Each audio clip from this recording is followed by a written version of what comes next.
This video is going to help you with some of your problems on CR 29. I'm going to start by looking at number 1 from that CR. It says, what is the equation of the line that passes through the point 4, 12 and has a y-intercept of -2? Okay, so first of all, if they're looking for an equation of a line, I know it's going to be in the form y equals mx plus b, where m is our slope and b is our y-intercept. It's the y-coordinate of the y-intercept. So if I go ahead and look at this, I'm like, oh, I already know what my y-intercept is. So I already know my b is going to be a -2.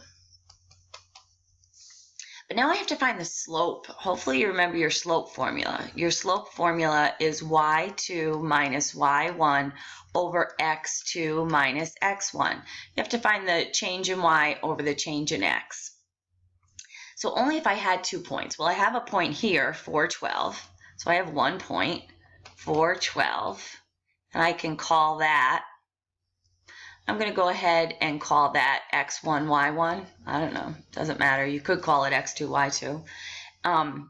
But they give me this information. I have a y-intercept of -2. And what you have to think about is, for a y-intercept of -2, what are the coordinates of that point?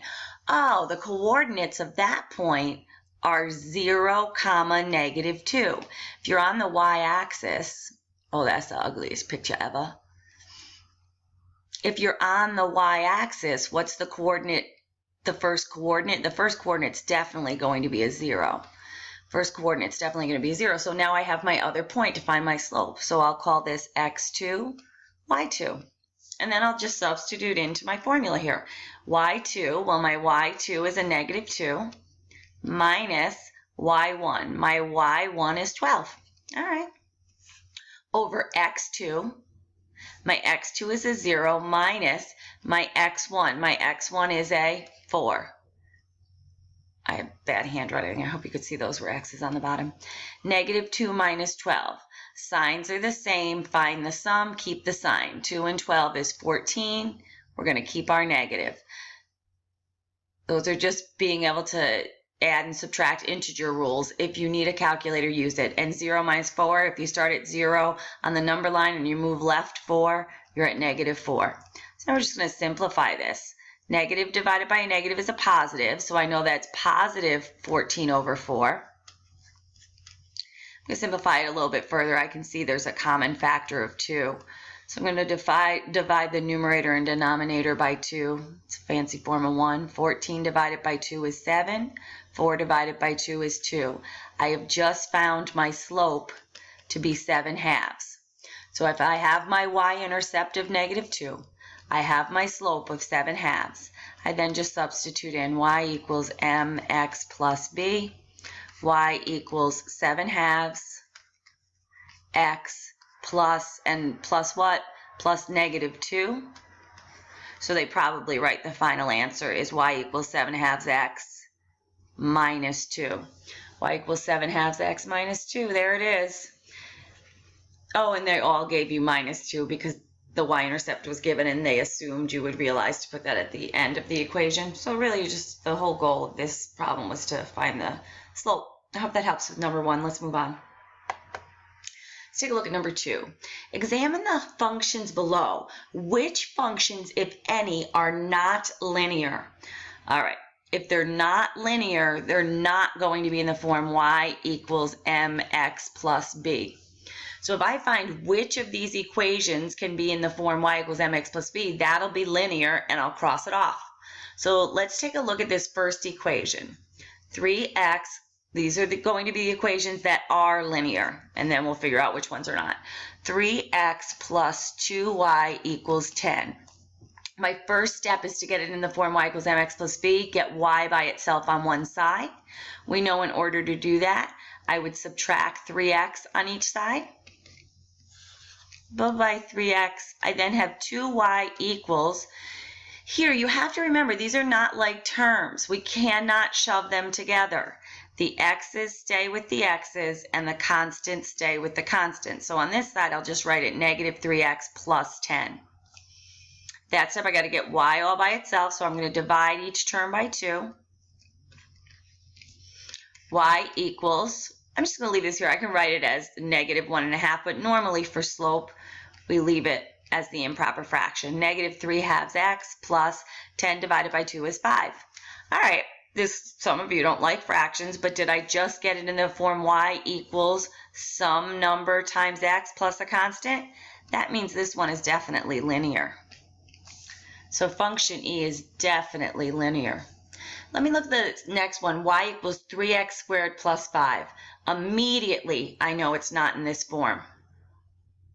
Because if you're going to be linear, you will not have an exponent of 2 on the x variable. This is actually going to be a beautiful parabola. You're going to learn about graphing, so function f, and maybe you've done some, function f is going to be a beautiful parabola. Oh God, that's so ugly. Trust me, when you actually learn how to graph parabolas, it's going to look like this. Next year, you'll spend lots of time on that. But it's not, the point is it's not in this form, so it's not linear. And that's not linear. And that's because the x term is squared. All right. This next one, I know right now I'm not going to get it in the form y equals mx plus b, because this time the x term is cubed. So this is also not linear. And the reason this one's not linear, there's no way I'm getting it in this form, because the x term is cubed, because the x term is cubed. And here, to be linear, y equals mx plus b, the exponent here would either have to be a 0 or a 1. You're never going to have a 2 or a 3. So I've just found some nonlinear. That one's definitely nonlinear. That one's definitely nonlinear. Let's take a look at the last one. Take a look at the last one, see if we can put it in this form. So y equals negative 5x plus 7 squared, I think, or minus 7 squared. I think they gave one like this a few years ago on an assessment, because they want to make sure, like some kids are like, oh, there's an exponent, it can't be linear. Oh no, this can totally be linear. The constant happens to be squared. So this is y equals negative 5x minus, what's 7 squared? 49. Did I get it in this form? Sure I did. The slope happens to be negative 5, and the y-intercept happens to be negative 49. It will cross the y-axis down at negative 49. But the whole point is that one is linear. And they're looking for what ones are not linear. Well, it looks like F and G are your nonlinear ones. I'm going to cross off those that were linear. So F and G. Letter A, F and G are nonlinear. They cannot be put in this form because of those exponents of 2 and 3 on the x terms. Let's move on. Let's take a look at number 3. A figure with coordinates D, 4, 5, E, negative 1, 4, and F, negative 9, negative 10 is translated. Okay, translated means we're just sliding it over. We're going to change our x and y values by sliding them around. The image of point E is E prime 2, 3. What are the coordinates of D prime and F prime? So let's focus on what we know. We know E was negative 1, 4. And we know once we translate that or slide it around on the grid, E prime becomes 2, 3. So what you really look at, you go, okay, how do my x values change? How do I get from negative 1 to 2? Negative 1, you might have to play around on your calculator, or you might have to draw a number line for yourself. I'll even draw a number line, 0, 1, 2. We're trying to get from negative 1 up to 2. Negative 1 plus 1, 2, 3 gives us 2. Okay, negative 1 plus 3 would give us 2. That means everywhere on our translation, we're just going to take our x values and add 3. Now let's take a look at your y values. You got to go from 4 to 3. Okay. Now again on a number line, 0, 1, 2, 3, 4. How do you get from 4 to 3? Okay, you subtract 1. So you take your original y value, you subtract 1, and you'll get the new. So what this gave me here was each x value, add 3, and each y value, subtract 1. On a grid, the translation would be 3 units to the right, 1 unit down. But let's go ahead and we figured out here, take your x, add 3, take your y, subtract 1. So let's go for it and try it out with D and F. So if I know D was given as 4, 5, God, that's a long arrow. I have to find D prime. So for D prime, I know each x value I need to add 3. So I'm going to take 4 and I'm going to add 3. So if I know now it's 3 units to the right, 4 plus 3, D prime, my first coordinate is 7. And I know for my y values, I have to subtract 1. I'm going down 1. So I take my original y value, 5, and I subtract 1. 5 minus 1 is 4. So I just found 7, 4 to be D prime. Let's find F prime. So if we start at F, and it's -9, -10, and I need F prime, I have to follow the same rule, add 3 to my x. So I'm going to take my -9 and I'm going to add 3. -9 plus 3, this is the kicker, 0, -1, -2, oh God, -3, only if you struggle with your integer rules or pick up a calculator, -4, -5, -6, -7, oh God, -8, -9. Nobody ever said I was neat. So if I'm at -9, I have to add 3. -9, moving to the right 3. Oh, good. The new coordinate's -6. And here, if I have -10, I have to subtract 1. If I was way over here at -10 and I had to subtract 1, that would be moving to the left 1. -10 minus 1. Signs are the same. Find the sum. -11. Keep that sign. All right. So there's your answer. D prime would be 7, 4, and F prime would be -6, -1. Disclaimer, I could make a mistake on these videos, so please always double check my addition, subtraction, all that good stuff. All right, let's move on and see if we can get one more problem solved on this video.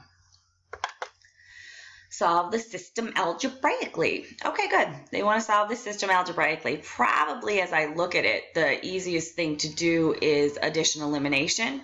So I'm going to try solving this using addition elimination.